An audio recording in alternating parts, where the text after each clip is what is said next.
trouvez des anguilles là? Vous pêchez les anguilles? Non, il n'y en a pas? À l'époque, oui, il y a longtemps. Il y a longtemps? Il y a longtemps, mais maintenant il n'y a plus rien. Il n'y en a plus? Non, puis c'est plus. C'est-à-dire c'était plus potable que maintenant. C'est vrai que. Maintenant, puis bon. Et en plein été, c'est trop. Il y a des fois il est à sec en plein été. Alors qu'avant, Oui. on ne le voyait pas avant. Oui, mais ça n'empêche pas les anguilles. Oui, ça n'engage pas. Ça empêche À pas moins les que anguilles. plus haut, il y en a peut-être. Je sais pas. Moi, je n'ai pas vu. Oui, oui. Moi, Vous n'avez pas vu, vous? Non. D'accord. Personne ne vient pêcher? Mais à l'époque, on les ramassait dans l'angle là-bas. Dans l'angle, ouais. on mettait les nasses et puis on peut les récupérer. Ça a bougé parce qu'ici, quand il y a eu la communauté commune, ils ont fait un genre de bassin de rétention. Donc ils ont tout modifié ici, ils ont fait une retenue ici pour éviter les inondations pour tout. Et c'est vrai quand les anguillières ça descend d'en haut, des fois à l'époque ça descendait, il fallait voir ça débordait dessus. Là ils suivaient le long là. Ils suivaient le long où il y a le poteau électrique et il allait tourner à l'acacia là-bas. L'acacia que vous voyez dans l'angle là. Il tournait et puis il repartait par là-bas. Le poteau qui est au milieu d'ailleurs, il est surélevé parce qu'ils ont creusé autour. Oui, d'accord. Justement pour les économies quand ça descend trop. Ouais. Et c'est vrai que depuis, l'eau, on ne la voit pas monter. Ça s'écoule mieux, ça c'est vrai.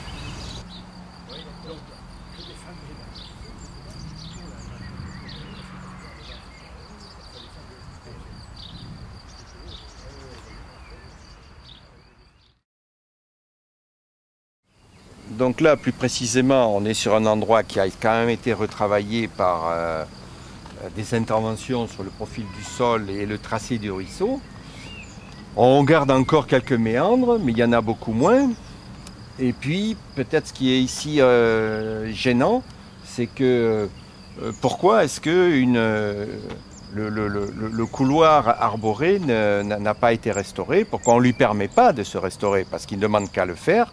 Or, ce qu'on voit, c'est que finalement, il y a des interventions sur le couvert herbacé qui sont systématiques et qui empêchent la réapparition de la ripisylve et du cordège arboré.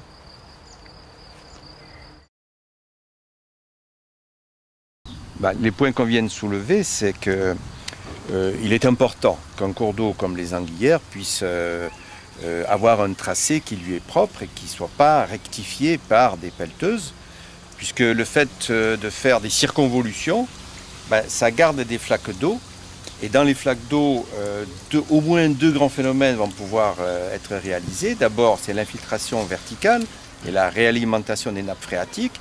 Si l'eau court trop vite, elle n'a pas le temps de descendre. Ensuite, ça fait des flaques d'eau qui vont pouvoir persister longtemps dans le temps, y compris en été, et qui permettent à toute la vie aquatique de se conserver et de redémarrer après à l'automne et au printemps suivant. Eh bien, dernier tilleul avant la ville. Donc on est toujours sur les Anguillières, en aval de son parcours, dans la zone à proximité du Lidl et du centre commercial Grand Funeuil, en zone de forte pression urbaine.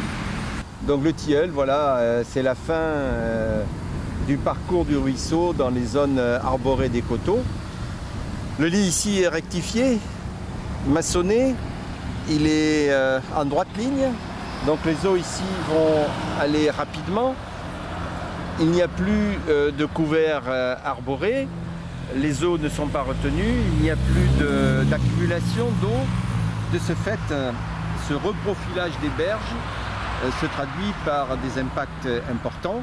L'eau qui ne stagne pas dans les flaques d'eau ne peut pas s'infiltrer, n'a pas le temps de s'infiltrer et de réalimenter les nappes phréatiques.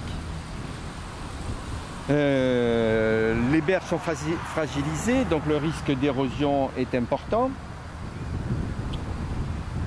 Tout cela limite énormément le développement à la fois faunistique et floristique. C'est a priori contraire aux dispositions réglementaires qui prévoient de restaurer la trame verte et bleue en préservant justement la qualité des ruisseaux et de leur couverture arborée.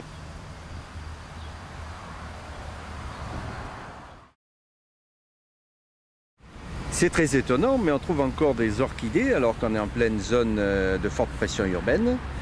Orchidées qui normalement poussent plutôt sur les coteaux qui sont en prairie naturelle.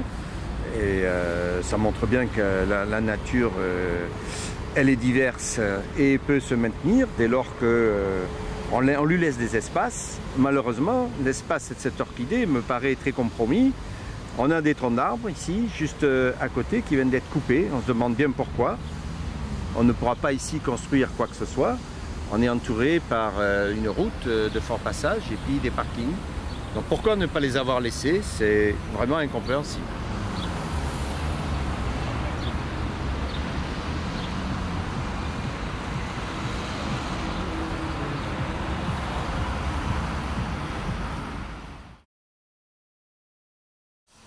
Donc nous sommes ici dans la partie aval du bassin versant des Anguillères, à proximité des zones commerciales du Grand Pineuil.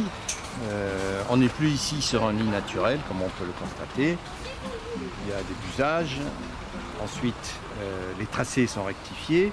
On a des tracés rectilignes, donc l'eau ne peut plus suivre un cours sinueux. De ce fait, les accumulations ne se font pas. Le couvert végétal est supprimé en grande partie également. Donc les sols sont sensibles à l'érosion. Les eaux n'ont plus le temps, puisqu'elles ne stationnent pas, de s'infiltrer verticalement et de réalimenter les nappes phréatiques. Et bien entendu, la vie faune, la flore, est extrêmement diminuée.